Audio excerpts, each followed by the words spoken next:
So there's a book called The Tao of Pooh. Some of you may be familiar with it. Jonathan Hoff, I believe. And I'm going to share a story from that. I remember I was given this book as a child, and then I started to look at it. I'm like, this is not a kid's book. And it has profound wisdom. So Pooh, we're all familiar with the honey-loving, big-bellied bear. Pooh woke up one morning and heard that it was his friend Eeyore's birthday.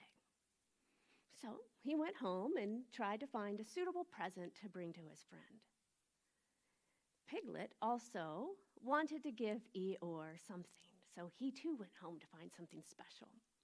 Pooh decided that the best present he could give would be a jar of honey. So he grabbed it and he started on his journey to his friend Eeyore's house.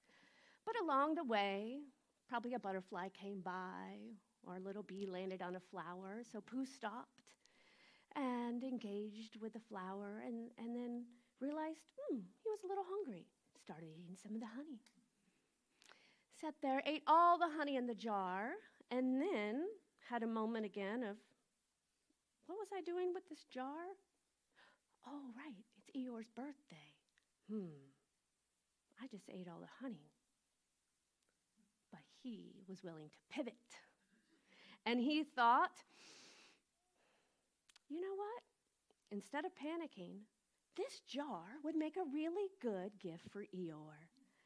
So then he stopped by his friend Owl's house and he said, Owl, will you please inscribe in this jar the words, a very happy birthday?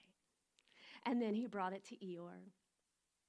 Eeyore found the jar very useful and was very delighted. And in fact, he thought the jar would be much more useful than a jar of honey.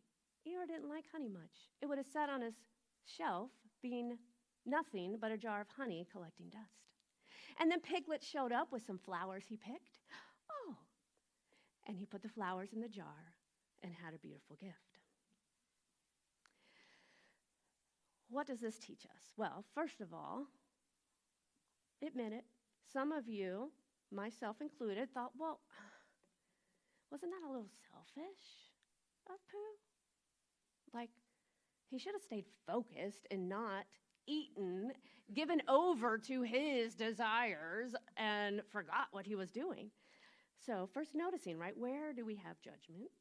So releasing the judgments. But what this tells us is when we are totally in the moment and trusting the way, all of our needs can be met and something greater can emerge. So Pooh at first thought this would be a good gift. Why? Because he loved honey and he had it, right? So he was kind of coming from that ego mind of like, my friend must like what I like.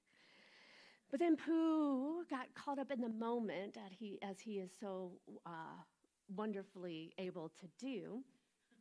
And the way knew the way and presented something new for that jar.